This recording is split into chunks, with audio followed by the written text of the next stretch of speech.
प्रिय विद्यार्थियों, उत्तर प्रदेश सरकार छात्रवृत्ति निःशुल्क प्रतिपूर्ति के आवेदन की जो विस्तृत समय सारणी है सत्र 2024-25 के लिए फॉर प्री मैट्रिक स्टूडेंट्स अर्थात पूर्व दसम की कक्षाओं के लिए, कक्षा 9 और 10 के विद्यार्थियों के लिए और वो भी अनुसूचित जात, अनुसूचित जनजाति एवं सामान्य वर्ग के विद्यार्थियों के लिए जो समय सारणी निर्गत की गई है गवर्नमेंट के द्वारा, सरकार के द्वारा, उस समय सारणी को हम लोग इस वीडियो में देखेंगे कि विद्यार्थियों को कब तक आवेदन करना है, कब तक उनको जो है ऑनलाइन फॉर्म भरने के बाद कब हार्ड कॉपी जमा करनी है और कब उनको उनके खाते में जो है इस अमाउंट जो है या स्कॉलरशिप का धन जो है, पैसा जो है क्रेडिट हो जाएगा। इसकी पूरा विस्तृत समय सारणी हम लोग इस वीडियो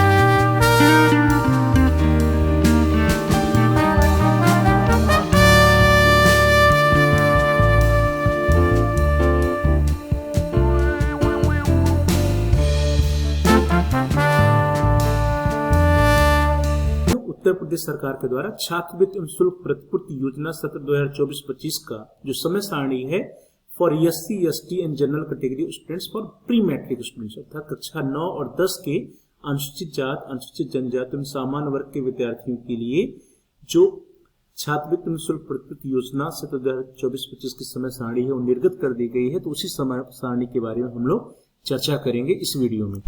डियर स्टूडेंट्स, देखिए आपकी स्क्रीन पर ऊपर जो शासनादेश है वो आ चुका है। ये शासनादेश जो है आपका देखिए 28 जून 2024 का है। प्रेषक इसमें देखिए रजनीश चंद्र विशेष सचिव उत्तर प्रदेश शासन, और किसको लेटर लिखा गया है? सेवा में निदेशक समाज कल्याण विभाग उत्तर प्रदेश लखनऊ, निदेशक जनजात विकास उत्तर प्रदेश लखनऊ। विषय देखिए इसका क्या है?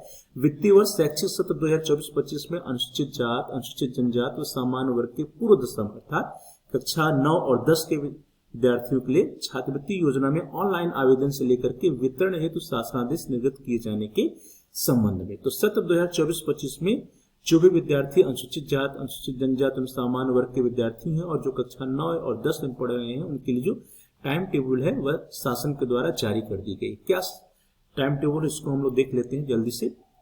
आप देखिए आपकी स्क्रीन पे आ रहा है। पहला जो है मास्टर डेटा, विद्यालय के द्वारा जो मास्टर डेटा तैयार किया जाता है उसके लिए जो समय सारणी है वो है 10 जुलाई 2024 से लेकर के 2 सितंबर 2024 तक का। तो यह कार्य संस्था को करना है, विद्यालय को करना है। दूसरा जो है जिला विद्यालय निरीक्षक द्वारा जो सत्यापन होगा, जो भी मास्टर डेटा लॉक किया जाता है उसका सत्यापन DIS के द्वारा, जिला विद्यालय निरीक्षक के द्वारा होता है। तो इसका जो समय है वह 11 जुलाई 2024 से लेकर के 6 सितंबर 2024 तक का समय निर्धारित है।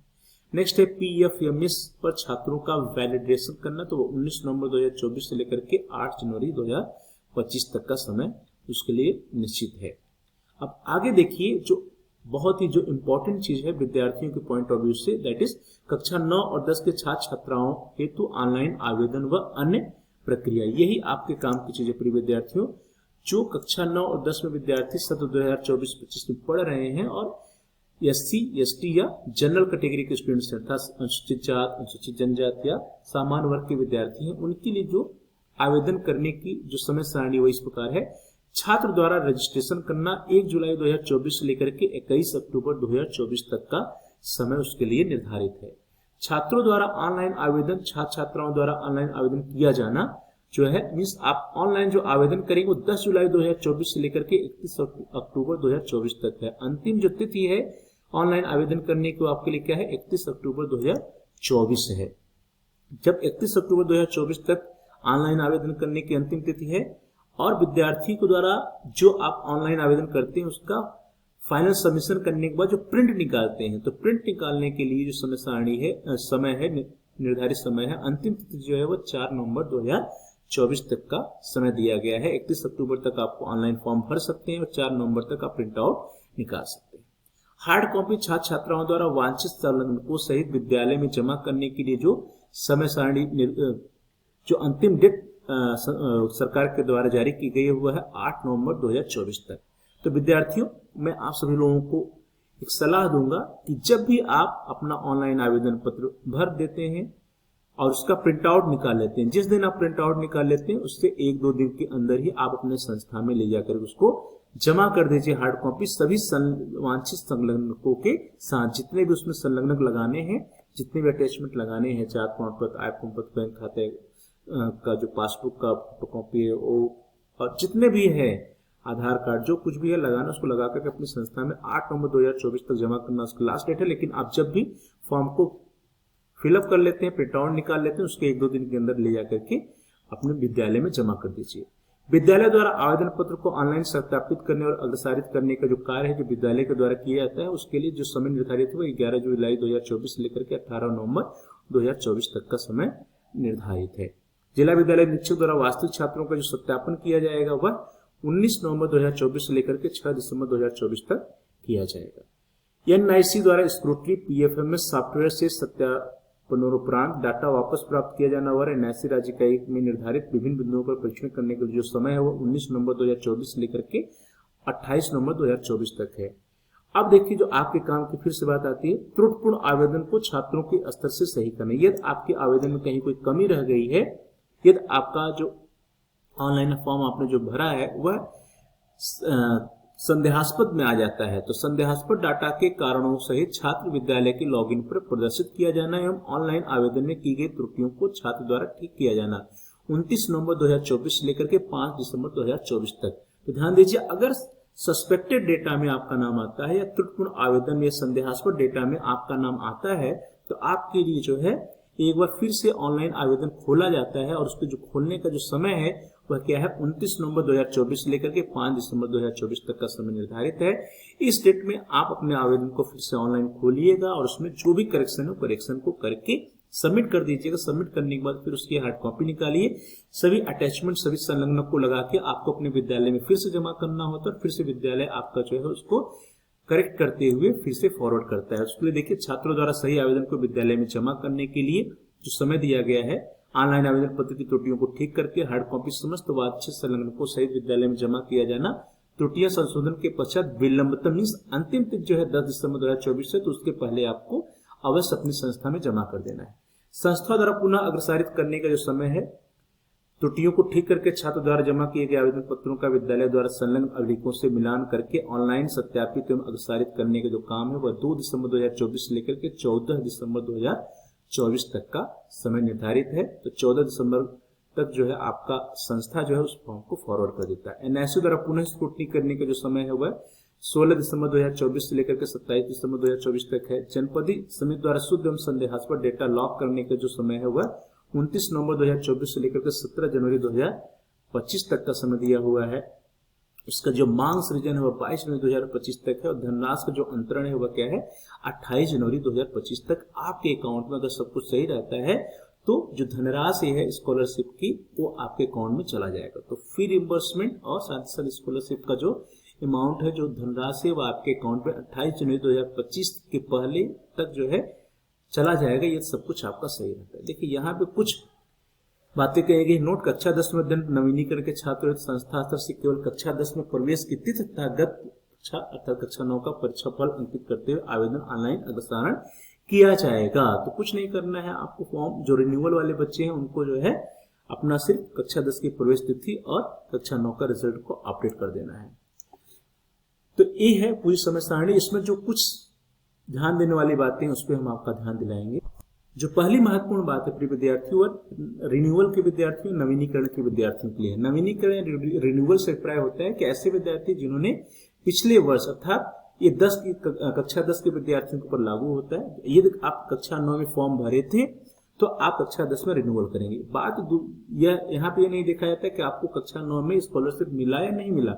आपने यदि ऑनलाइन आवेदन किया था और आपका फॉर्म जो है संस्था के द्वारा फॉरवर्ड हुआ था तो आप कक्षा 10 में रिन्यूअल या नवीनीकरण करेंगे। तो नवीनीकरण का अभिप्राय होता है जो दोबारा फॉर्म जो कक्षा 10 में है जिन्होंने कक्षा 9 में फॉर्म भरा था वो कक्षा 10 में रिन्यूअल करेंगे। तो कक्षा 10 में अध्ययनरत नवीनीकरण के विद्यार्थी केवल कक्षा 10 में प्रवेश की तिथि तथा गत कक्षा अर्थात कक्षा 9 का परीक्षा फल अंकित करते हुए ऑनलाइन आवेदन करेंगे। तो रिन्यूअल के विद्यार्थियों को कुछ नहीं करना है। 10 का रिजल्ट कक्षा 10 में किस डेट में एडमिशन लिया हो और कक्षा 9 का क्या रिजल्ट है उसको डाल देना है। फॉर्म भरते समय आपको कुछ सावधानियां बरतनी चाहिए। क्या है? पहला, आप फॉर्म उसी कैटेगरी का भरेंगे जिस कैटेगरी के आप हैं। आप जनरल के हैं तो जनरल में, SC ST या OBC या माइनॉरिटी के हैं तो उसमें, तो आपको फॉर्म भरते समय जनरल SC या ST वाला जो है जो लिंक है उसी को ओपन करना है। आपको ये देखना है कि आप फ्रेश या नवीनीकरण के विद्यार्थी हैं। फ्रेश के विद्यार्थी वे विद्यार्थी होते हैं जो पहली बार फॉर्म भरते हैं स्कॉलरशिप के। कक्षा 9 के सभी विद्यार्थी नवीन या फ्रेश में आते हैं, और कक्षा 10 के वे विद्यार्थी जिन्होंने कक्षा 9 में फॉर्म नहीं भरा था लेकिन कक्षा 10 में फॉर्म भर रहे हैं स्कॉलरशिप का, वे सभी फ्रेश में आएंगे। और जिन विद्यार्थियों ने कक्षा 9 में फॉर्म भरा था और इस वर्ष कक्षा 10 में है तो वो रिन्यूअल करेंगे, नवीनीकरण के अंतर्गत वे फॉर्म भरते हैं। आप जब ऑनलाइन फॉर्म भरते हैं तो आपको ध्यान देकर के सिर्फ अपने संस्था या विद्यालय का ही चयन करना चाहिए। यदि आप किसी दूसरे अन्य विद्यालय का फॉर्म ऑनलाइन भरते समय चयन कर लेते हैं, किसी अन्य विद्यालय का नाम चयन कर लेते हैं, तो आपका सारा फॉर्म बेकार हो जाता है, रिजेक्ट हो जाता है। आप अपने नाम, अपने पिता का नाम और अपने माता का नाम वही लिखें जो आपके हाई स्कूल, जो आपके आधार कार्ड में है, जो आधार कार्ड में या मार्कशीट में होता है। मुख्य रूप से आधार कार्ड में जो नाम है उसी को आपको अपना नाम दर्ज करना है। नाम, पिता का नाम, माता का नाम, उसकी स्पेलिंग जरूर चेक करनी है। आपका जो आधार है, आधार संख्या अनिवार्य रूप से उसमें इंगित करो। आधार संख्या चेक कर लें कि कहीं कोई गलत नहीं है। आपका जो आय प्रमाण पत्र, जात प्रमाण पत्र, आदिवासी या आवास प्रमाण पत्र जिसको निवास प्रमाण पत्र कहते हैं, उसमें आपको चेक करना चाहिए जब फॉर्म आप ऑनलाइन करते हैं कि आवेदन संख्या क्या है, प्रमाण पत्र संख्या क्या और जारी करने की तिथि क्या। इसको अनिवार्य रूप से आप मिलान कर लीजिए, क्योंकि बहुत से बच्चे यहाँ पर गलती कर देते हैं। आपका जो अकाउंट नंबर है, जिस बैंक का आप अकाउंट नंबर ऑनलाइन फॉर्म भरने में डाल रहे हैं, वो अकाउंट जो है आधार से लिंक होना चाहिए, जिसको हम कहते हैं आधार सीडेड होना चाहिए। तो अगर यदि आपका खाता, बैंक खाता आधार सीडेड नहीं है तो आप अपने बैंक में जाकर के अपने बैंक खाते को आधार से लिंक करा लीजिए। जो बैंक, जिस बैंक का अकाउंट नंबर आप दे रहे हैं, उस बैंक का जो आईएफएससी कोड है, उस आईएफएससी कोड को आप सही से पता करके जो अपडेटेड आईएफएससी कोड है वही आईएफएससी कोड डालें।